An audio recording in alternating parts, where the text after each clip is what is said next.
Porque creemos en ideas raras. Los expertos tratan de comprender por qué los seres humanos somos dados a sostener teorías conspiranoicas y creencias absurdas en contra de las pruebas científicas.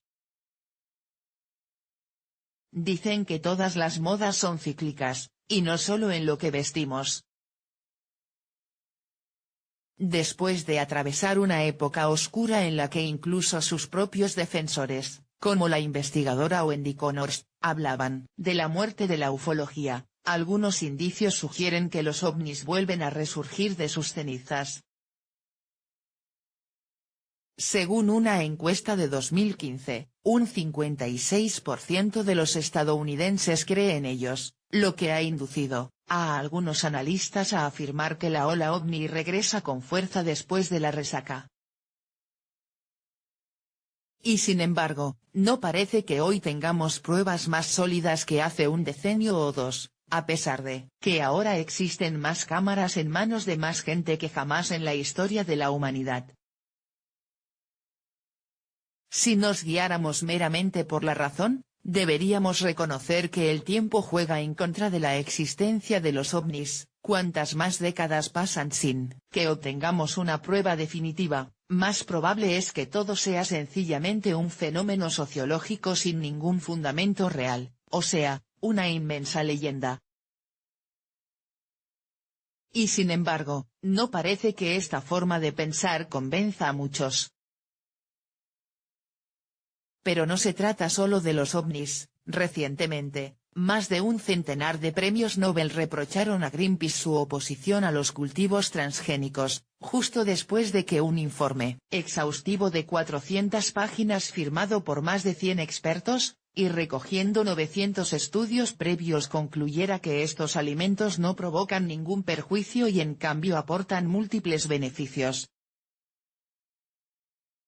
Y sin embargo, es evidente que un gran sector de la sociedad aún los rechaza a pesar de las pruebas, como también, que el movimiento antivacunas perdura en contra de todo el conocimiento científico, lo mismo que el negacionismo del cambio climático.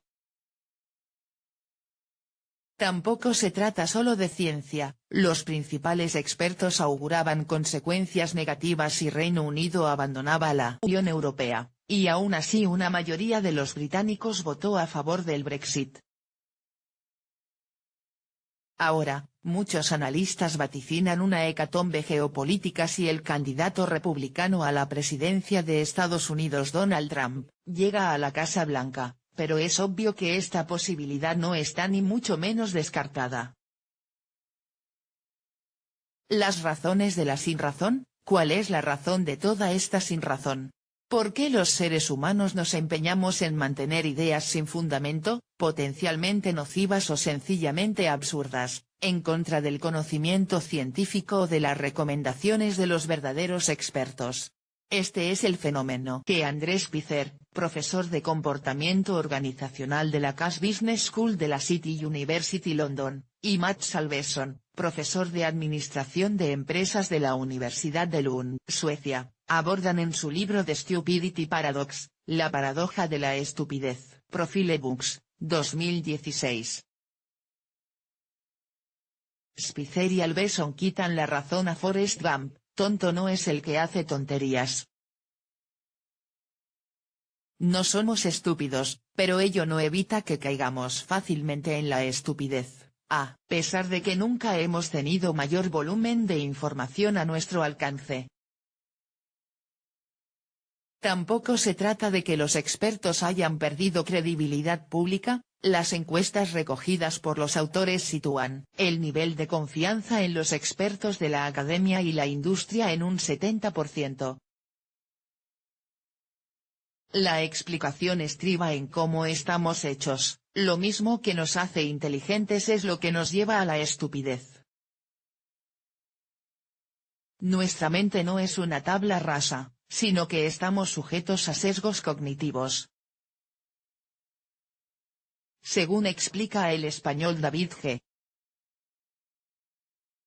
Robertson, experto en estudios religiosos y teorías de conspiración de la Universidad de Edimburgo, Reino Unido, y autor del reciente libro UFOs, Conspiracy Theories and the New Age, OVNIs, teorías de la conspiración y la nueva era. Bloomsbury, 2016, las pruebas científicas están bien, pero simplemente la mayoría de la gente no toma sus decisiones diarias por ellas, sino por la experiencia personal, el testimonio de otros, intuición. Todo el que es religioso o está enamorado no basa sus decisiones en las pruebas científicas. Curiosamente, y en contra de lo que parecería lógico, Spitzer y Alveson alegan que los humanos en general no dedicamos profundos y largos procesos de deliberación a formarnos juicios, sino que esto lo hacemos en un instante. Según escribe Spitzer, una vez que hemos tomado estas decisiones, lo que a menudo ocurre en milisegundos, comenzamos el laborioso proceso de probar que tenemos razón. Nos concentramos en encontrar información que confirma nuestra postura e ignoramos aquella que la cuestiona. Cuando los hechos no casan con nuestras creencias, preferimos cambiar los hechos, no nuestras creencias. Hace una centuria ya decía Unamuno que los españoles no leemos periódicos para formarnos opinión, sino para reforzarnos la que ya tenemos. Pero al parecer, no somos los únicos. Cuando los hechos no casan con nuestras creencias, preferimos cambiar los hechos, no nuestras creencias. Spitzer y Alveson recuerdan casos concretos de corporaciones abocadas al desastre por este pensamiento estúpido. En las organizaciones suele haber fuertes presiones y seducciones para pensar y sentir como los otros, para encajar y adaptarse a la dirección y a las culturas corporativas, señala Alveson a El Español. La estupidez funcional significa que la gente huye de la reflexión, de hacer preguntas críticas y de pensar fuera de un marco simplificado y confortable. Y las consecuencias pueden ser catastróficas. En menos de un decenio, el logo de Nokia pasó de estar presente en los teléfonos móviles de millones de usuarios a desaparecer como marca, debido a un cúmulo de decisiones erróneas que nadie osaba cuestionar. Y naturalmente, toda organización tiene sus credos, llámese Nokia o Greenpeace. Pensamiento contra sentimiento. Podría parecer que lejos de las organizaciones las cosas deberían suceder de otra manera. En la vida pública la gente es más libre y puede, en principio, desarrollar sus propias ideas, dice Alveson. Y sin embargo, la situación no es muy diferente. También aquí hay fuerzas masivas culturales, comerciales y mediáticas, añade. Como a veces hay tantas ideas y contraideas sobre asuntos diversos, es fácil encontrar apoyo para casi cualquier visión, así que siempre hay algún respaldo para las ideas estúpidas. Un caso representativo es el de los cultivos transgénicos.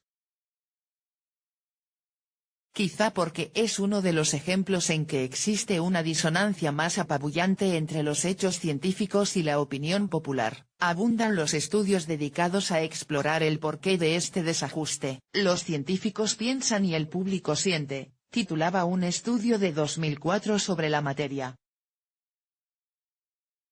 Y ahí podría residir la clave. En otro trabajo publicado el año pasado, un equipo de filósofos y biotecnólogos llegaba a la conclusión de que la oposición a los alimentos genéticamente modificados ejerce una atracción fatal guiada por la intuición, las emociones y los criterios culturales, que los activistas antitransgénicos han sabido explotar.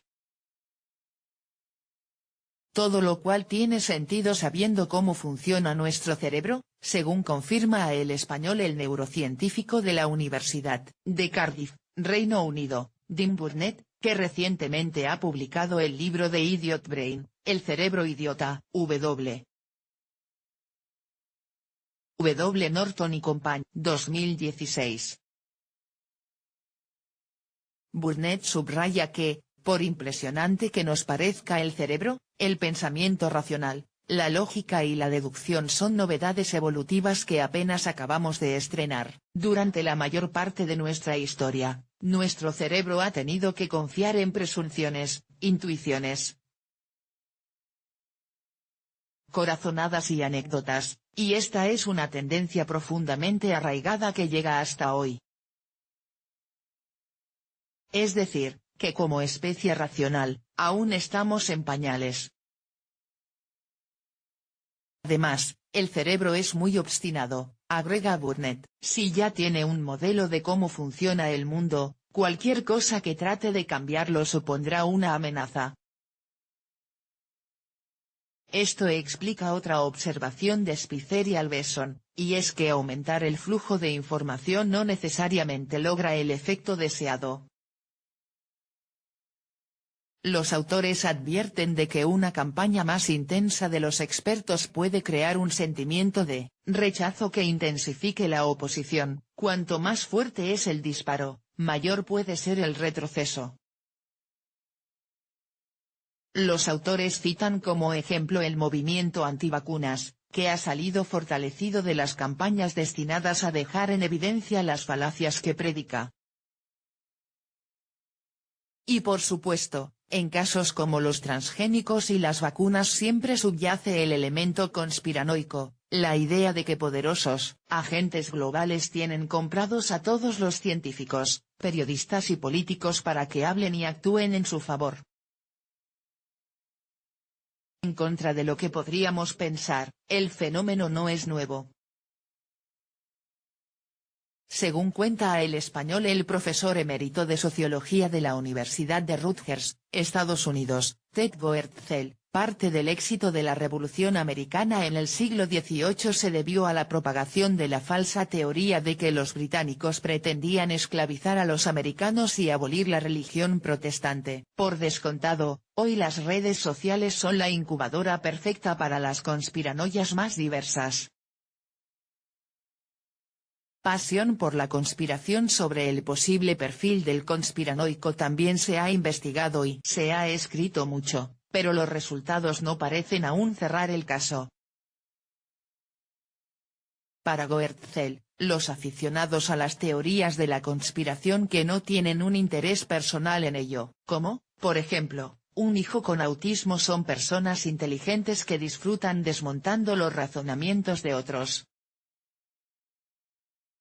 Hacen alegaciones e insisten en que otros les refuten, confiando en el hecho de que puede ser muy difícil o imposible probar la ausencia de algo, dice. Burnett apunta que algunos estudios de neuroimagen han revelado diferencias en los circuitos cerebrales empleados en el pensamiento de las personas más racionales y las más supersticiosas. En estas últimas, la corteza prefrontal, nuestro centro del raciocinio, es menos capaz de imponerse sobre los procesos más emocionales o intuitivos. Es debatible si esto es un fallo del cerebro o solo una consecuencia del desarrollo, pero sugiere que hay una diferencia tangible, reflexiona Burnett. Pero si hay algo claro es que la imagen general del conspiranoico como un tarado no se sostiene.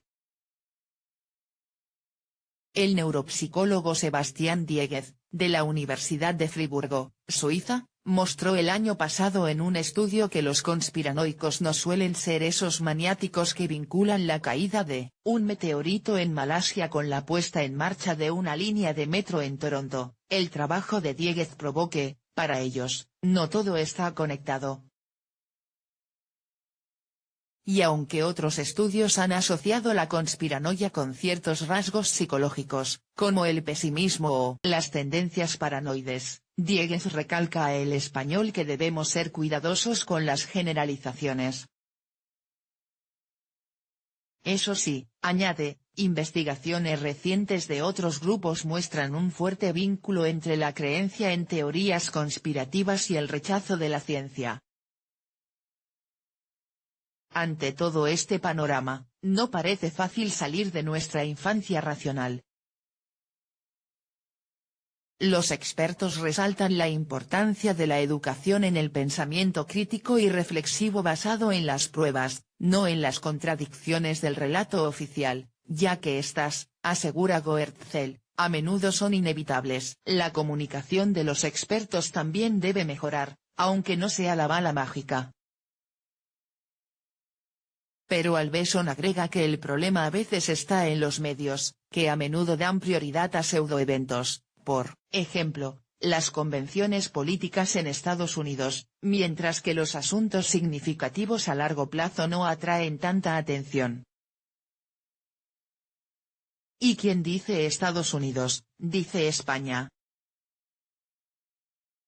El problema a veces está en los medios, que a menudo dan prioridad a pseudoeventos, por ejemplo, las convenciones políticas en Estados Unidos. Sin embargo, Burnett opina que el foco debe centrarse en el contacto personal, más que en la tribuna de los expertos. La gente responde mejor a otra gente, es otra rareza de nuestro cerebro, un resultado de nuestra evolución en comunidades.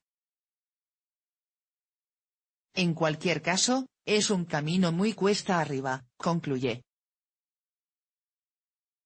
Y es que algo parecen tener las ideas sin fundamento, potencialmente nocivas o sencillamente absurdas, que a pesar de todo nos resultan sexys. Sobre todo, apunta Robertson, cuando son nuevas, hay una atracción por la novedad.